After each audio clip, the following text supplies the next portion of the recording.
You're keeping secrets. I can feel it, and once I uncover them, I'll claim what's mine. My wife attempted to seize my inheritance by suing me over concealed assets, but a prenup clause wiped out every benefit and left her buried in debt. She strode into that bank, a smug smile plastered across her face, heels echoing like gunshots on the marble floor. I want to see his face when I take what is mine, she'd sneered, oblivious to the fact that I'd already written the ending to her story, an ending where she lost absolutely everything. I didn't even bother to look up from the Scientific American in my hands. Entangled particles, behaving unpredictably, poetic, really. She swept past the security desk like she owned the place, brandishing that court order like it was a royal decree. Her lawyer, a slick, unctuous type, practically salivating behind her, probably already calculating his billable hours. "We're here for the safety deposit box," she announced to the clerk, sliding the paper across the counter. "Authorized by the court. We'll need you to open the vault immediately."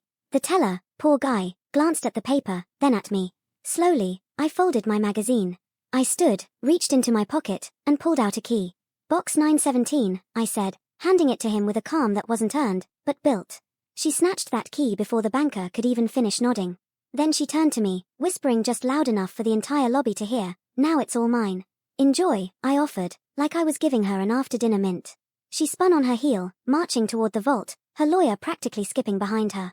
They disappeared with the banker, swallowed by the heavy metal door. I didn't follow. I just sat back down. I already knew what was in that box. What they didn't know could fill volumes, but that box was the index. A single page would have been enough. A few minutes later, a sound echoed from the vault. The metallic click of a box drawer sliding out. Then silence. And then, no more silence. Her lawyer's voice, suddenly sharp, laced with panic, "Don't touch anything." A pause. Then louder, screaming. I said, "Don't touch anything." People in the lobby turned. The bank officer emerged first, his face stark white. He went straight to the manager's desk and silently picked up the phone. Not the police. Not yet. This was an internal escalation. Her lawyer stumbled out next, clutching his briefcase as if it could shield him from whatever horrors he'd just witnessed. His tie was crooked, sweat staining his shirt. That smug confidence. Vaporized, replaced by something I'd waited a very long time to see. Pure, unadulterated fear. The last one out was her. No gloating now. No arrogance.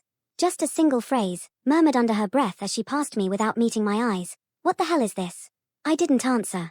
I didn't have to. The lawyer approached me, attempting a whisper, but his voice broke. "What else do you have? What else is in there?" I looked him straight in the eye. "You opened the box. You tell me." He swallowed hard. "There are documents, surveillance, images, video. This isn't just the inheritance. This is." He stopped, looked around, lowered his voice. "Where did you get those recordings?" "Which one?" I asked, completely deadpan. "The lunch with the notary? The conversation in the hotel lobby with the cousin? Or the time she said she only married me for the estate?" He blinked, visibly calculating whether to run or dig deeper. "This changes things," he muttered. "Good," I said. Because things needed to change. They thought they were going to find a husband hiding daddy's money in a dusty box, waiting to be outplayed. An easy win. Court order in hand. Get the loot. Negotiate hard. Walk away richer. But that's the thing about safety deposit boxes. What's inside is only dangerous when you assume it's yours. She thought she'd opened a treasure chest. What she actually opened was a confessional. Not for me. For her. I just locked the door and handed her the key. "Let me take you back. 2 years earlier, my father's death didn't come with tears. It came with silence. Not because I didn't care. I just knew it was better not to cry out loud in a room where someone was already calculating how much grief could be worth per square foot. The funeral was quiet, tasteful. A handful of friends, former colleagues, and a eulogy I wrote without needing to exaggerate. My father believed in simplicity. He kept his wealth boring on paper, real estate trusts, staggered payments, corporate shields with names like Catrone Holdings, an old group. But if you knew where to look, really look, you'd notice the dust trails from the 80s, detours to tax havens, old bearer bonds from when that still meant something. And the occasional asset that didn't exactly shine under the IRS light. He never explained it in detail, just left a spreadsheet with a locked cell and a note that said, "Only unlock if they come for you." I didn't touch it. Not yet. At first, she didn't care. She didn't even ask how much the estate was worth. No sudden change in how she kissed me. No questions about tax havens or successions. She just nodded when I said the lawyer would handle everything and went back to browsing profiles of skincare influencers who all somehow looked identical. But then, the rumors started. A distant cousin with one too many whiskies at the wake mumbled something about accounts in Zurich. An old colleague of my father's sent a condolence letter and accidentally mentioned the Indonesia fund. The real trigger, though? A voicemail. From a trust manager in Bermuda, who called the house line by mistake while I was at work. She listened to it twice. From that moment on, she became curious. The first few weeks were innocent. How much did your father leave you? Will you manage it directly, or will it come through the business? Just out of curiosity. I told her the truth. Everything's in a trust. It's structured. I'm not going to touch anything directly. That wasn't the answer she wanted. She started rummaging through the drawers in my office. At first, clumsily, like a child looking for hidden candy. I'd find things slightly out of place. Papers flipped. My stapler moved. Later, she got better. She searched my backups, my browsing history, my encrypted folders, which she tried to crack using a sticky note that said Daniel 12 verse 34. I finally caught her. Her laptop open, reviewing scanned PDFs of inheritance documents she'd somehow pulled from my cloud backup. Looking for vacation destinations? I asked. She slammed the laptop shut. You don't trust me, she snapped, her eyes cold. Trust is not necessary for an inheritance, I replied. Patience is. She hated that answer. That night, she asked for joint control over the remaining real estate properties. It'll help simplify taxes, she said. I said, no. I didn't yell. I didn't accuse her. I just said it calmly, like someone who already knew the script and had decided not to play their part anymore. She stopped sleeping in our bed after that. And that's when her campaign began. Not for love, not for justice, not for reconciliation, but for access. Small, deliberate moves. Feigning interest in our finances, asking about refinancing the cabin, offering to help with the lawyers handling my father's estate. When that didn't work, she got bolder. She installed a keylogger. I detected it in a matter of days. She named the installation file taxes 2022.pdf. Subtle. I confronted her. Gently. You're digging through ashes looking for diamonds, I told her. But I promise you, what you find won't shine. Her response. You're hiding something. I know it. And when I find it, I'm taking my half. Then came the threat. You think you're smarter than me, but the courts don't care who's smarter. They care what's fair.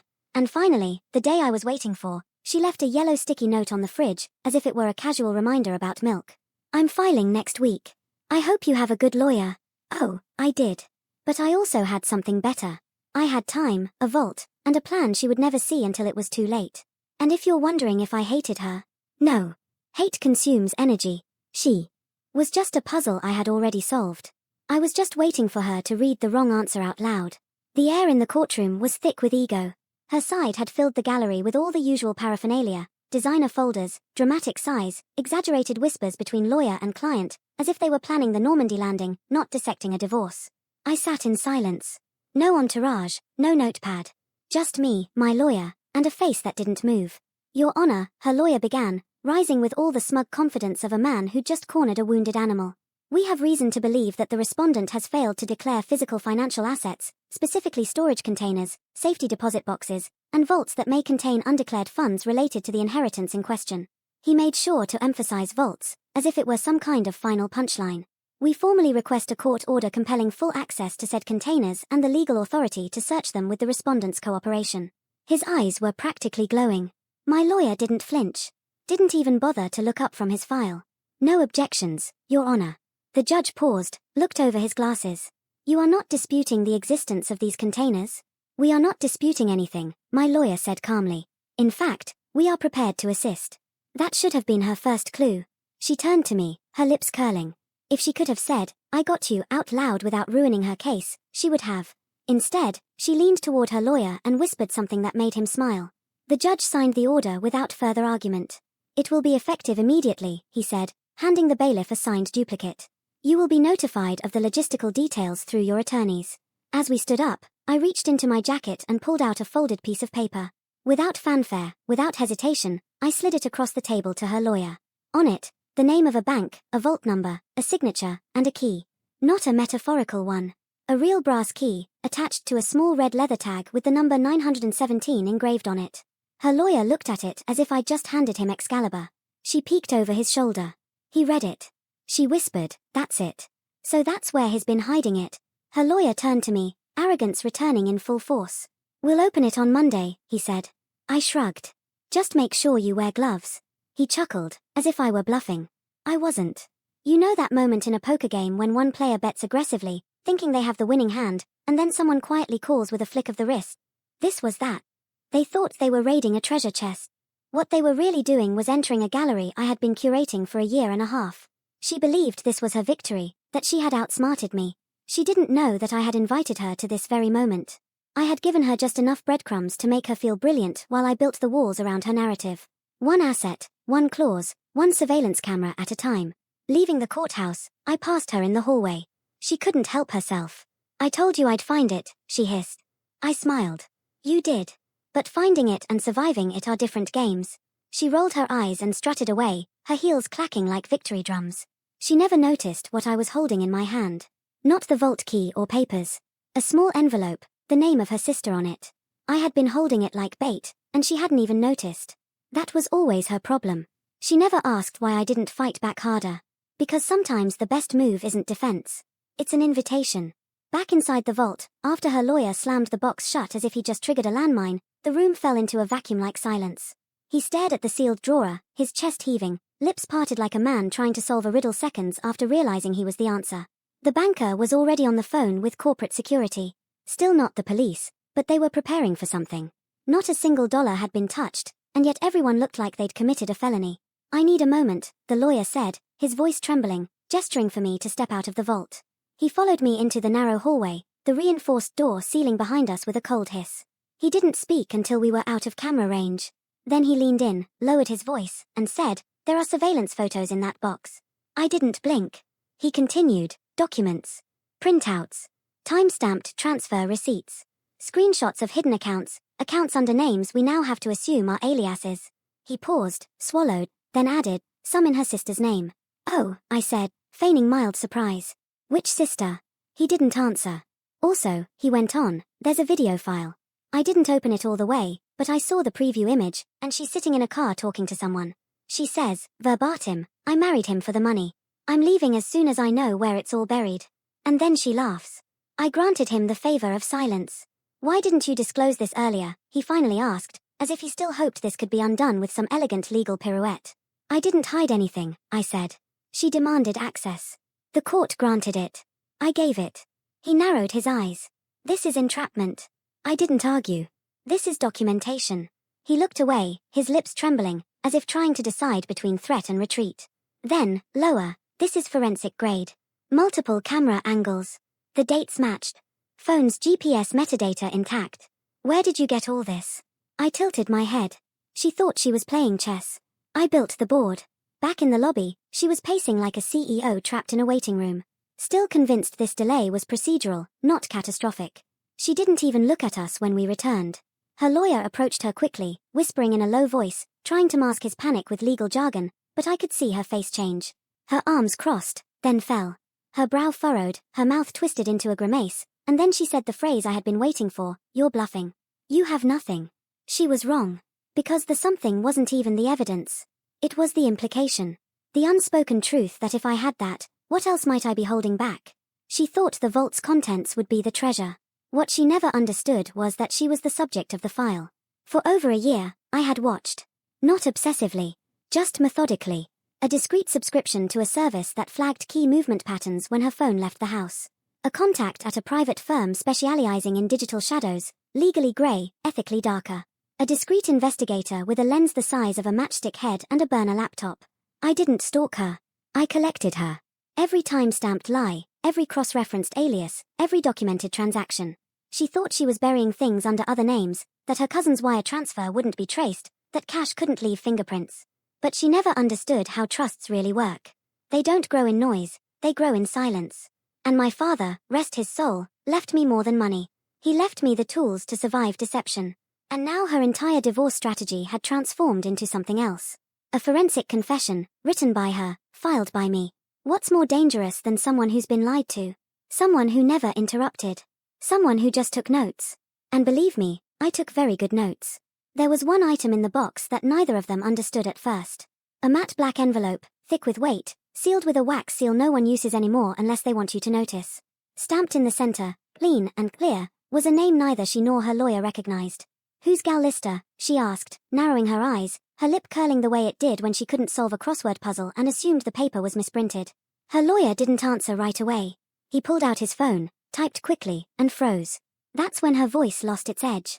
Well, she looked at me for a second, as if expecting me to offer an explanation that would let her breathe again. I didn't. He showed her the screen without a word. She frowned, scanning the bio. Retired federal prosecutor. Organized crime task force. Corporate ethics and fraud compliance. Now in the private sector, based in DC. She blinked. Why is a federal prosecutor in this? Because, I said softly, he's not in this. He's under this. The envelope wasn't addressed to me. It was retained for me. A retainer agreement, signed 6 months prior, with monthly fees paid discreetly through a trust she didn't know existed. All perfectly legal, all boringly documented.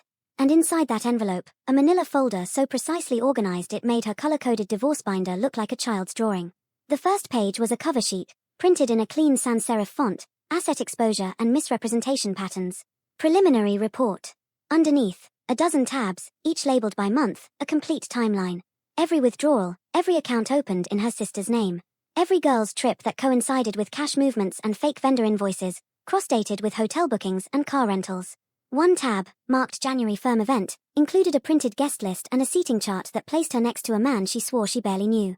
Her lawyer flipped through the tabs like he was trying to reverse engineer a magic trick mid-performance. The sweat on his temple said it all. This isn't just surveillance. This is a compliance case, he muttered. With timelines. Source validation. Redacted witness statements. Correction, I said. Not redacted. Sealed, for now. She leaned forward, her hand trembling slightly as she turned to a section labeled admissions. And there it was. A transcript. Not of a phone call, not of a voicemail. A verbatim transcript of a conversation between her and her cousin, captured in a car parked 3 blocks from our house. It read, if I make him think I'm broke, I can push him on the inheritance angle. He's slow, but careful. I'll get him, cousin. Is that legal? She laughs. Not at all. She looked up at me then, her face ashen. That's doctored. I said, no. That's notarized. I let the silence settle. The weight of that folder pressing down on her as if gravity had doubled. And then came the last page of the file, discreetly tucked at the very end. Action recommendation. Delay response until asset declaration breach is initiated. Allow court-sanctioned vault access. Advise release of sealed evidence only in the event of procedural overreach. She read it twice, then a third time. This whole thing was a setup. No, I said. This whole thing was an audit, and you failed it. Her lawyer stepped back as if the envelope were radioactive. Do you have any idea what you've triggered here? He hissed. Oh, I do, I said. And Gal Lister does, too. That's why his fees were paid in advance for moments exactly like this. And finally, she saw what she had refused to see for years. This wasn't a man clinging to money. This was a man who had built a failsafe. A pressure-activated vault that didn't release wealth, it released the truth. And now she couldn't disarm it. She couldn't explain it away. She couldn't close the box. She had started a sequence she couldn't rewind. All I did was hand her the key. She always thought prenups were decorative. Like those tiny spoons you put out for guests but never actually use. She signed ours the same way she signed gym liability waivers. Fast. Distracted. Already thinking about something else. I remember it clearly. We were sitting at that overpriced downtown garden restaurant, the one with the flaming cheese and the fake ivy. She barely read a paragraph. She looked up at me, smiling. Clause 14b, she scoffed, raising an eyebrow. What is this, a spy movie? It's a safeguard, I said. In case one of us tries to screw the other using the courts. She snorted. That would never happen. I love you, silly. And just like that, she signed. Fast forward to the conference room in the present. Her lawyer's face had taken on a greenish tint as he read the copy of the prenup I had politely placed on the table between us. Not a single voice was raised. The walls were lined with books no one ever reads. The air conditioning whispered like a hospice nurse. She was now pacing with her arms crossed tightly, her voice cracking at the edges. No way I agreed to this, she snapped, jabbing the paper with her finger as if she could physically erase the words. Clause 14b. In the event of attempted fraud, conspiracy, or coercion through legal manipulation, all marital assets shall revert to the non-offending party, effective upon corroboration of the breach. Her lawyer looked up, swallowed, and spoke without looking her in the eye. You signed it. No, she barked. No, I did not read that. That clause was not in the version I saw. I leaned forward, slow and calm. You saw it. You just didn't care. Remember? You said, it's not like we'll ever need it. She froze. Her breath hitched. This isn't enforceable, she blurted out. This is insane. Are you saying I get nothing? Her lawyer hesitated. It's enforceable if the clause is triggered. And based on what we saw in the box. He didn't finish the sentence, because he didn't have to. You could see the panic bloom behind her eyes like a fire alarm she couldn't turn off. The kind of realization that comes too late, when the wheels are already in motion and all the exits are sealed. You planned this, she said, her voice now shrill. No, I said. You planned this. I just drafted the insurance. She spun on her lawyer, desperate. We can fight this, right? It's hidden in the footnotes. That's not fair. He remained silent. And then came the collapse. She sat down for the first time since this all started. She sat without threats, without performance.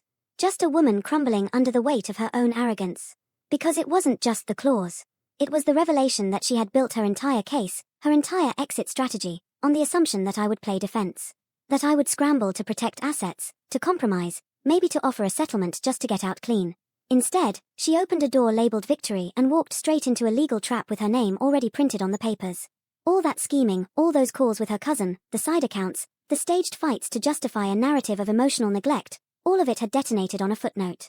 Clause 14b. I didn't raise my voice. I didn't insult her. I didn't even smile. I just watched her read it over and over, slower each time, as if by finding a typo, the whole clause might disappear. She didn't find one, because there wasn't one. And now every sheet of assets she had spent the last 6 months positioning herself to legally take was gone.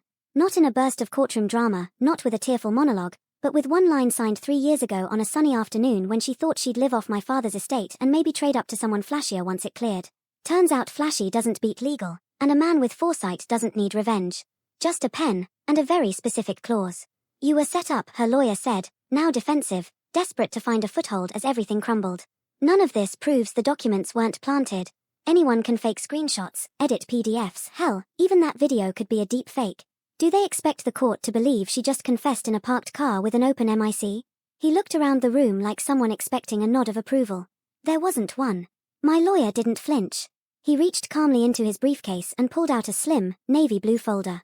It was unmarked, looked harmless, but I saw the flicker in her lawyer's eyes when he opened it and noticed the first tab. Bank surveillance, raw match, Exhibit E. We anticipated this objection, my lawyer said dryly. So we petitioned by subpoena for the security footage from other institutions, unrelated to this box, during the period our client was being surveilled. He dealt out copies across the table without flourish, without drama. Just the truth on 90 GSM legal bond, with timestamps that did not lie. Here we have your client entering the Redwood branch of the First Fidelity Bank, he continued, turning the pages with surgical precision. There she is at the vault entrance. May 3rd, 10:42 a.m. Her phone was located on site, within a 10-meter radius. And this part's fun, we also have 2 records showing she accessed 2 different safety deposit boxes. She has a right to use a safety deposit box, the lawyer snapped. Yes, my lawyer countered. Unless she's using it to conceal assets from legal disclosure, or, say, to transfer cash to third parties in violation of a binding prenuptial clause. Which brings us to the next exhibit. He turned the page. One after another, still frames. Grainy but unmistakable. Her walking into a parking garage, an envelope in her hand, a red wax seal visible even through the low resolution. Next frame, her cousin getting out of another car, looking around nervously. They exchange the envelope. They hug. They leave in separate directions. Who is that? Her lawyer asked, a little too loudly. Identified via facial recognition as Den Trevors, my lawyer replied, as if reading a weather report. Your client's cousin. Lives 2 counties away. No visible employment history for the past 3 years, but suddenly making recurring deposits totaling $94,000 across 4 accounts. He pointed to the timestamp. Each deposit occurred within 72 hours of your client's visits to undeclared vaults. And before you ask, yes, we have the receipts, too. Also notarized. Also admissible in court. Her face was now unreadable. Not angry, not combative. Just pale, silent, diminished. Her lawyer leaned back in his seat, rubbing his face with his hands. This doesn't prove intent. My lawyer looked up, perfectly neutral. Clause 14b doesn't require intent. It only requires evidence of manipulation through concealment. The clause is triggered once concealment is corroborated. And he added casually, we have just one more clip. He turned the laptop toward them, pressed play. There she was again. Grainier this time. Sitting at a coffee shop in sunglasses, leaning across the table toward a man we hadn't yet introduced in court. Her voice slightly distorted by the background hum, but clear enough to cut through. He's careful with passwords, but not with receipts. I've been cataloging everything I can. The prenup is ironclad, unless he breaches trust first. That's why I'm keeping my own little nest egg, just in case. She froze. No denial. No outrage. Just one whispered question, like a prayer. How did you find that? I didn't answer. Because the truth is, I hadn't gone looking for it. I just stopped trusting. And when you stop trusting someone, their patterns become visible, like bruises under a black light. You don't need to follow them. You just need to listen and wait. She thought she was running a con on someone too slow to notice, but I didn't need to notice. I recorded. I filed. And now the file spoke for itself. Frame by frame, ping by ping. Her lawyer sank into his chair, the fight leaving him. He tried one last thing, weak and mechanical. We'd like a recess. My lawyer nodded. Of course. Though we will be filing for judicial disclosure of the full set of bank footage before we reconvene. The judge agreed. She didn't even look up. Because at this point, it didn't matter how much she denied. The paper trail had become a map, and it didn't lead to treasure. It led straight to her. By the next hearing, her voice had changed. No more venom. No more smug declarations. She barely spoke. Her lawyer did the talking now, though even he had lost his courtroom swagger. You could see it in the way his tie had loosened, how his briefcase was now half open, as if he were ready to flee. We'd like to propose a private settlement, he began carefully, his words trying to sound professional, but dripping with defeat. My client is willing to waive any and all claims to the inheritance and associated assets. In return, we ask that no further disclosures from the vault be entered into the public record. Translation: we'll go quietly if you don't burn down the rest of the forest. I didn't answer immediately. Just looked at the judge, then at the court reporter, who by now had been documenting every preview frame of her unraveling in painful legal detail. Respectfully, I said, no. Her lawyer blinked. My wife filed for divorce. She initiated a public proceeding. Her claim was that I had hidden marital assets and that she deserved half. I leaned forward. So, let's give her half. The room went silent. I want everything disclosed, I said. Publicly. On the record. She can explain how all of this came to be. Line by line. Her lawyer's mouth opened. It closed. Then the tremor came. He has no comment, he said quickly. The judge, who had been watching all of this unfold like someone watching a train approach a wall, finally spoke. The motion for a closed proceeding is denied. This matter was brought under suspicion of fraud and asset concealment. The public has a right to transparency in such matters. The hearings will remain open. That's when she started shaking. At first, it was subtle, a twitch in her fingers as if she were cold. Then her foot started tapping uncontrollably under the table. Her lawyer leaned in, whispering urgently, but she wasn't listening. She was staring straight ahead, her gaze unfocused. Because she knew what was coming next. Not just losing, but losing publicly. Within days, the first story broke. A small legal blog ran an anonymous feature about a spouse trying to defraud their own prenup and fabricate a false financial narrative. It didn't name her, but people in the know knew quickly. A few lines from a transcript, anonymously posted on a forum, mentioned her cousin's name. That was enough for anyone in our circle to connect the dots. Then came the whispers. A friend from her yoga class texted her, I just saw something about you online. Is it true? Then silence. One by one, her friends vanished. The group chat she used to dominate went cold. The invitations dried up. The lunches she used to host were now held without her, and no one pretended otherwise. But the worst part. Her family. Her mother called me. Is it true? She asked, her voice brittle. Did she really try to steal from you? I didn't answer directly. Just said, you should ask her. That same day, her brother, who once begged me to help him refinance his house, sent a text, don't bring me into this. I have kids. Cowardice always shows up when reputations start to bleed. The next hearing drew press. Not a crowd, not yet. But a few local outlets showed up, taking quiet notes. An independent journalist tweeted about the case without names, just a few hints, ex-wife of former tech exec implodes in court over hidden prenup clause. Trust the quiet ones. It got traction. She saw it. And that's when I knew the real loss hadn't even started yet. It wasn't about the money anymore, or the house, or the trust. It was her identity. Her public mask peeling away in real time. She used to walk into rooms and light them up. Now she was the reason people dim the lights. And all because she thought I was hiding treasure in a box. She didn't know the box was just a mirror. And now everyone could see what was reflected in it. The judgment was handed down on a Thursday. Dry, clinical language, printed on white linen paper with gold letterheads that did nothing to soften the blow. Plaintiff's petitions dismissed. Defendant's assets retained in full. Clause 14B upheld. She didn't show for the verdict. She sat in a car outside the courthouse, staring through the windshield as if it owed her an apology. Her lawyer, now visibly wilting under the weight of his own decisions, came out alone, tugging at his collar as if the air had gotten thicker. He didn't even look at the reporters, just muttered no comment and got into a taxi. As for me, I walked out with a copy of the ruling and exactly zero joy. Because this was not about joy. This was closure, with a scalpel.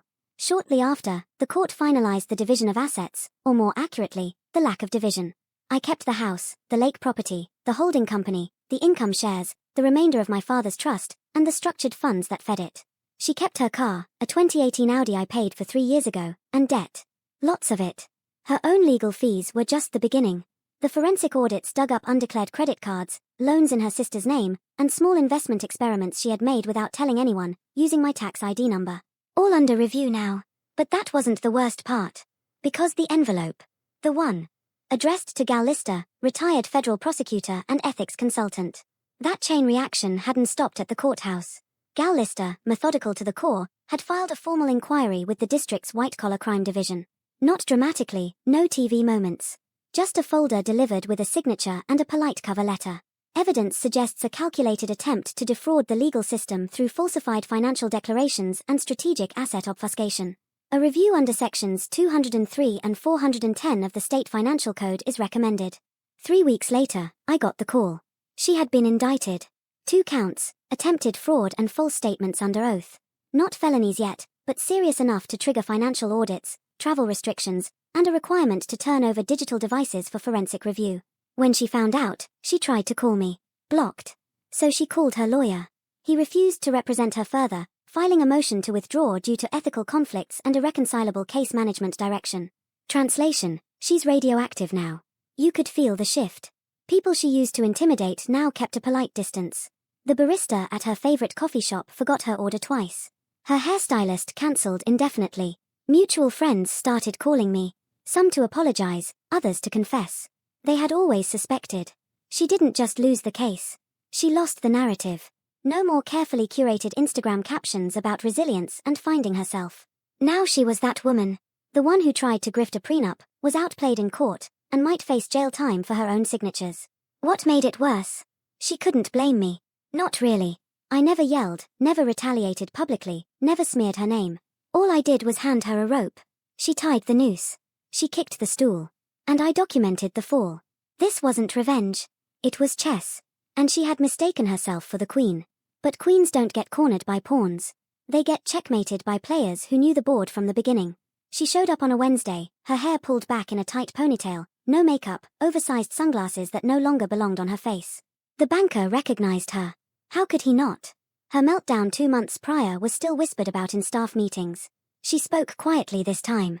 No brandishing of court orders, no smirking lawyer by her side. Just a single request: I want to see the contents of the vault again. Alone. The banker looked at her, hesitated, then nodded. You'll be supervised. She didn't argue. He led her down the hall, the same sterile hallway she had once strutted down in heels like jackhammers, when she thought the vault held her golden ticket. Now her footsteps barely made a sound. Inside the small vault chamber, the officer opened the drawer with the same key she once snatched from my hand like a winning lottery number. The lid creaked open, exposing all the quiet violence that had shattered her life. Stacks of index documents, time-stamped images, certified transcripts, a hard drive labeled statement repository, everything that had turned the tide. But that's not what she had come for. She rummaged through the files like someone looking for a picture of themselves in a house fire. And then she saw it, at the bottom. A cream-colored folder, of heavier stock paper, with a handwritten label in personal cursive. No tab numbers, no notary seals. Just her name, in my handwriting. She opened it with trembling hands. Inside, the first thing she saw was a photo. Us on our wedding day. She was laughing. One of the few real laughs. Unfiltered. Uncalculated. Just her, in the moment, head thrown back, my arm around her waist. The kind of photo you frame. We never did. Underneath, a receipt. The signed, dated, notarized prenup. The same table. The same pen. Her initials in the margin next to clause 14B. She had drawn a tiny heart next to her signature, as if it was something cute. At the very back of the folder, a single sheet of paper. Handwritten. No letterhead, no signature.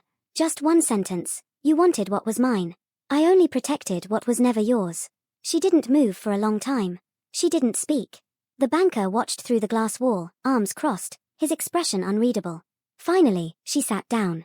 She just sat a woman who once built an entire identity on appearances, now reduced to silence by 8 words written in blue ink. She cried. Not loudly. Not for attention. Just small, crumbling tears. The kind that don't ask for comfort because they know they don't deserve it. There was no rage left. No escape. No audience. Because this was not a defeat inflicted by force. It was containment. She thought I had ruined her, but I hadn't.